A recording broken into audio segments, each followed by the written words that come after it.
અને વૈષ્ણવ ભગવાન જ્યારે નરસિંહ સ્વરૂપે પ્રગટ થયા કે વૈશાખ સુદ 14 રાત સંધ્યા કાલ કર્યો કરાર. કારણ આસુરી લક્ષ્મીમાંથી મુક્ત થવા માટે ભગવાન નરસિંહને વંદન કરો અને ભગવાન નરસિંહનું પૂજન કરો.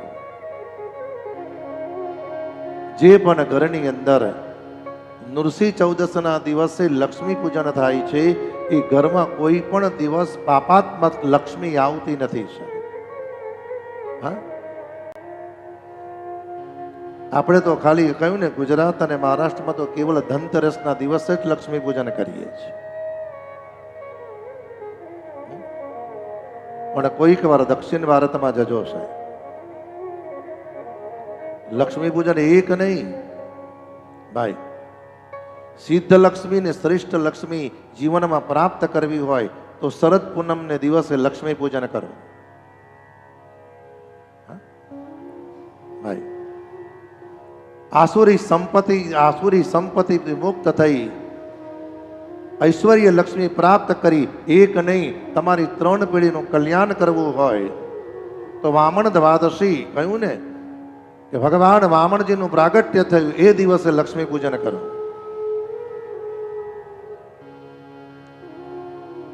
અને ધનતેરસે જે પૂજન કરીએ ને એ તો ભગવાનની કૃપાથી આપણે કહીએ ને કે મેં માત્ર સુખી થવા માટે.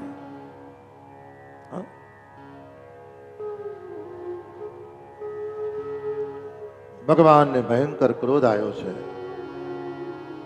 વૈષ્ણવો કેમે કરીને ભગવાનનો ક્રોધ શાંત રહેતો નથી. પરીક્ષિત મહારાજે સુખદેવજીને કહ્યું, ગુરુદેવ, જગતના માલિક ભગવાનને ક્રોધ આવે ખરો? સુખદેવજીએ કહ્યું કે રાજન, ભગવાન કહે છે હું બધું જ સહન કરું છું, પણ મારા ભક્તનો અપરાધ હું જીવનમાં સહન કરતો નથી. અને જીવનમાં તમે પણ અનુભૂતિ કરજો કે તમારા પરિવારમાં કે તમારા ઘરમાં પણ જે પણ ભગવાનની સેવા કરે છે, મંદિરે જાય છે, જે ધર્મ પાળે છે ને ભાઈ, પરિવારમાં જે પણ ધર્મમાં સમર્પિત છે, કદાચ તમારાથી અન્ય સ્થાનમાં જવાતું નથી, પણ પરિવારમાં જે ધર્મમાં સમર્પિત છે ને એની સેવા પણ તમે કરશો તો વૈષ્ણવમાં તમારું કલ્યાણ થશે. અને જ્યાં પ્રહલાદજીને ભયંકર, ભગવાન નરસિંહને ભયંકર ક્રોધ આવ્યો છે, ભગવાનને એક નહીં 2 વાર ક્રોધ આવ્યો છે. આ નામે તમે જુઓ, અમુક બહેનો વાતો કરે ને, એની બેનપણી ધીમે રહીને કે મેં કોઈ પણ દિવસ તમારા ભાઈને ગુસ્સે થતા જોયા નથી. આટલા વર્ષથી ઓળખું છું, મને નથી લાગતું ભાઈ તમારે પર કોઈ દી ગુસ્સે થતા. ધીમે રહીને બેન કે એક કામ કરને, હું પિયરે જાઉં ત્યારે આવજે, ક્યાં તો પછી આખર તારીખમાં આવજે, ત્યારે મૂળ સ્વરૂપ પ્રગટ થશે, ત્યારે ખબર પડશે કેવું સ્વરૂપ છે. હા, ભગવાનને 2 વાર ક્રોધ આવ્યો છે. પહેલો ક્રોધ ભગવાનને આવ્યો નરસિંહ અવતારમાં, અને અન્ય ક્રોધ ભગવાનને ક્યારે આવ્યો કે છે ને ભાઈ, તેહી અવસર સુની શિવધનો ભંગા, તેહી અવસર સુની શિવધનો ભંગા, તેહી અવસર સુની શિવધનો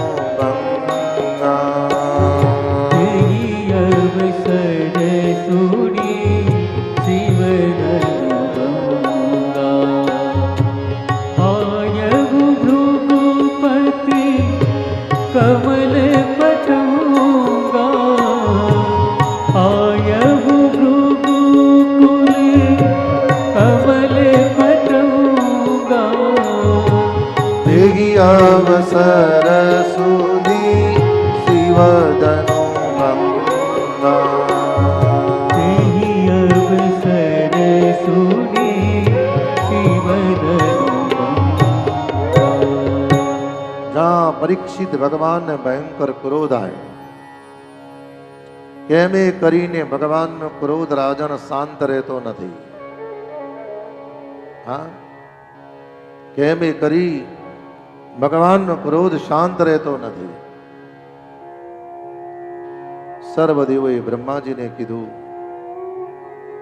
બ્રહ્માજીએ સર્વદેવોને વંદન કરીને કીધું છે કે પહેલી વાર મેં ભગવાનના સ્વરૂપના આવા દર્શન કર્યા છે.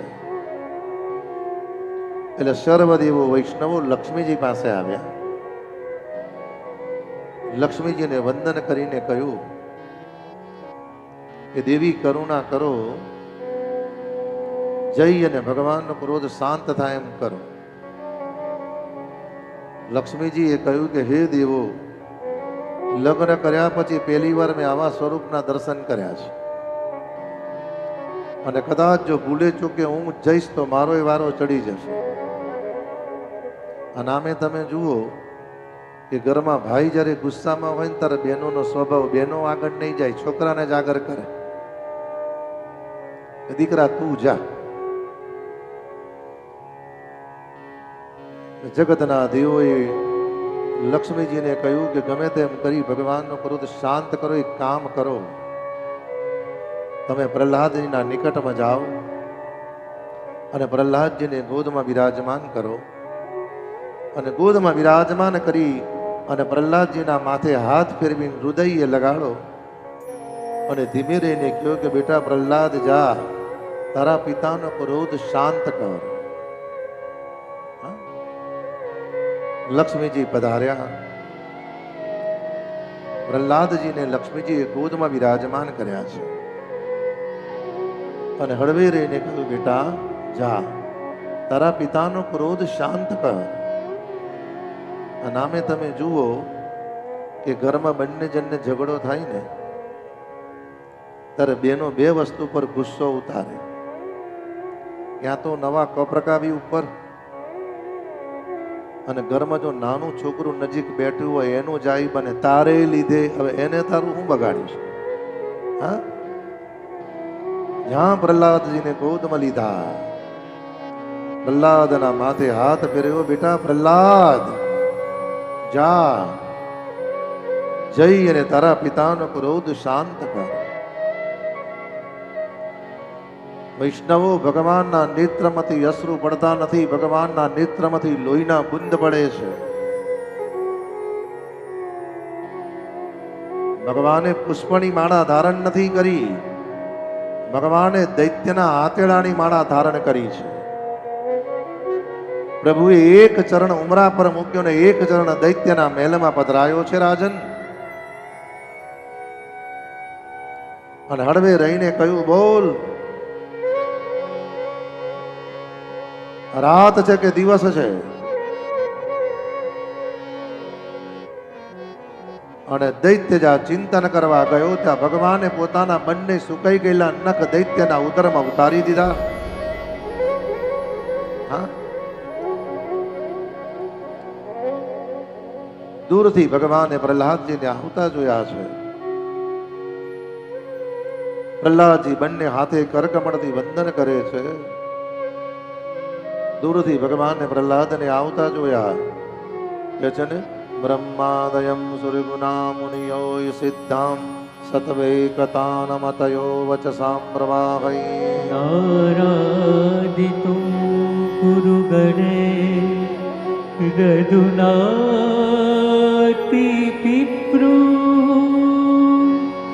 કિમ તોષ્ટુમર્હતિ સમે હરિરુગ્રજાતે.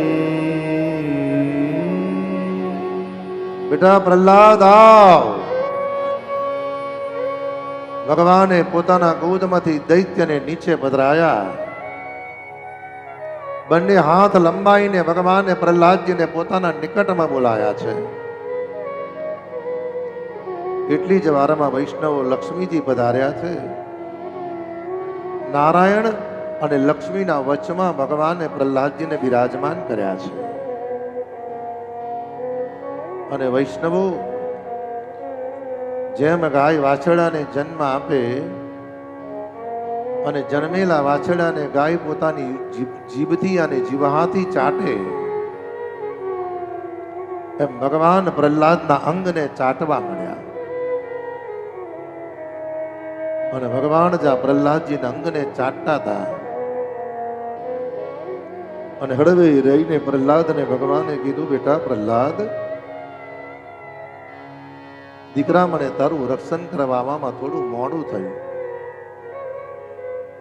પ્રહલાદજીએ કહ્યું છે, કૃપાનાથ, અવિવેક થાય તો ક્ષમા કરજો, પણ હે કૃપાનાથ, આપે મારું રક્ષણ નથી કર્યું, આપે તો મારા કુળનું ભક્ષણ કર્યું છે. ભગવાનને કહ્યું, કૃપાનાથ, હું રક્ષણ કર્યું ક્યારે માનતે કે આપ મારા પિતાની બુદ્ધિમાં પરિવર્તન કરી આપણા માર્ગે વાળીને સદગતિ આપી હોય. પણ હે કૃપાનાથ, આવતીકાલે જગતના લોકો કહેશે કે બાપને મરાઈ નાખ્યો, દીકરો ગાદી પર બેસી ગયો. હળવે રહીને ભગવાને કહ્યું, બેટા પ્રહલાદ, બેટા વિવેક થયો નથી, ક્ષમા કર. બેટા સાંભળ, બેટા પ્રહલાદ, તારા પિતા સામાન્ય નથી. અરે બેટા પ્રહલાદ, તારા પિતા તો મારા દ્વારપાળ હતા. બેટા, અરે જ્યારે કહીએ ભગવાન રામને વનવાસ આપ્યો, ભરતજી રડતા રડતા કૌશલ્યાજી પાસે આવ્યા અને કૌશલ્યાજીએ કહ્યું, બેટા ભરત, એમાં તારીમાં કઈનો દોષ નથી, એની મતિ મંથરાએ બગાડી. બેટા, મંથરાનો દોષ નથી. હા, મંથરાનો દોષ નથી, એની બુદ્ધિ સરસ્વતીએ બગાડી. અને સરસ્વતીનો દોષ નથી, એને દેવોએ કહ્યું. ભાઈ, બેટા ભરત, જે બનવાનું હતું એ કાળકર્મનો ક્રમ હતો. અને જીવનમાં અમુક ઘટના જ્યારે ઘટવાની હોય છે ને બેટા, અને પરમાત્મા પણ રોકી શકતા નથી. બેટા પ્રહલાદ, કઈક માંગ શું જોઈએ? હા, પ્રહલાદે કહ્યું, કૃપાનાથ, એક કરુણા કરો. સૌથી પહેલા એવી કૃપા કરો કે આપણા દિવ્ય દર્શન કર્યા પછી હે કૃપાનાથ, પ્રહલાદને મનુષ્ય જન્મની અંદર કોઈ પણ વસ્તુ માગવાની ઈચ્છા જ ના થાય. બેટા કઈક તો માંગ. બેટા પ્રહલાદ, હું જેની પર કૃપા કરું છું ને દીકરા, જે જીવ મારી નિષ્કામ ભક્તિ કરે છે પ્રહલાદ, એની 71 પેઢી તારું છું. અને બેટા, જે મારી સકામ ભક્તિ કરે છે પ્રહલાદ, બેટા એની 21 પેઢી તારું છું. સુખદેવજીએ કહ્યું, ગુરુદેવ, 21 પેઢી કહીને 71 પેઢી કહી. ભગવાન કહે છે, પરીક્ષિત સાંભળ, જે પણ જીવ મનુષ્ય જન્મમાં નિષ્કામ ભક્તિ કરે છે, જન્મથી કે મરતા સુધી ભગવાનની પાસે કોઈ પણ વસ્તુ માંગતો નથી. ભાઈ, કહ્યું ને, જન્મથી કે મરણ સુધી ભગવાનની પાસે કોઈ વસ્તુ માંગતો નથી. પ્રારબ્ધ કર્મ અંતર્ગત જીવાત્માને ભગવાન જે પણ આપે છે એ ભગવત ચરણમાં સમર્પિત થઈ એનો સ્વીકાર કરી જીવન પૂર્ણ કરે છે.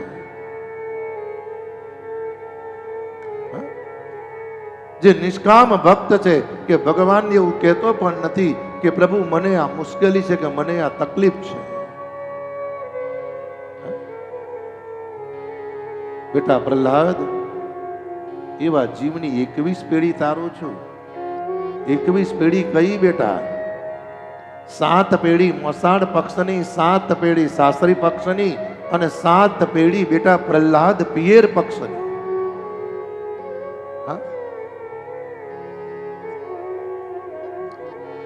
અને જે ની પર હું કૃપા કરું છું એની 21 તારું, 1ની 71 તારું. 71 પેઢી એની તારું છું. એ તો તરે છે એની 21 પેઢી તો તરે છે, પણ એ મહાપુરુષો અને એ જીવ જેની જેની પર કૃપા કરે છે એની એ વ્યક્તિ પણ જીવનમાં તરે છે. હા? બેટા પ્રહલાદ હવે તો માંગ. પ્રહલાદે કહ્યું, પ્રભુ એવી કૃપા કરો કે મારા પિતાએ જે પાપ કર્મ કર્યું છે એ પાપની પૂંજી મારા ફાળે આવે અને મારા પુણ્યની પૂંજી મારા પિતાના ફાળે જાય, પણ મારા પિતાની સદગતિ પ્રાપ્ત થાય.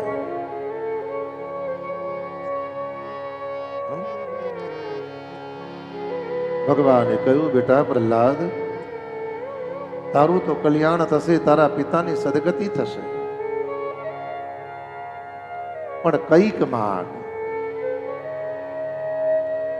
પ્રહલાદે કહ્યું, પ્રભુ મારે કાંઈ જોઈતું નથી. અને જે જીવ ભગવાનની પાસે માંગતો નથી ને, વૈષ્ણવો, ભગવાને જીવને પ્રારબ્ધ કરતા પણ વધારે આપે છે. સાહેબ,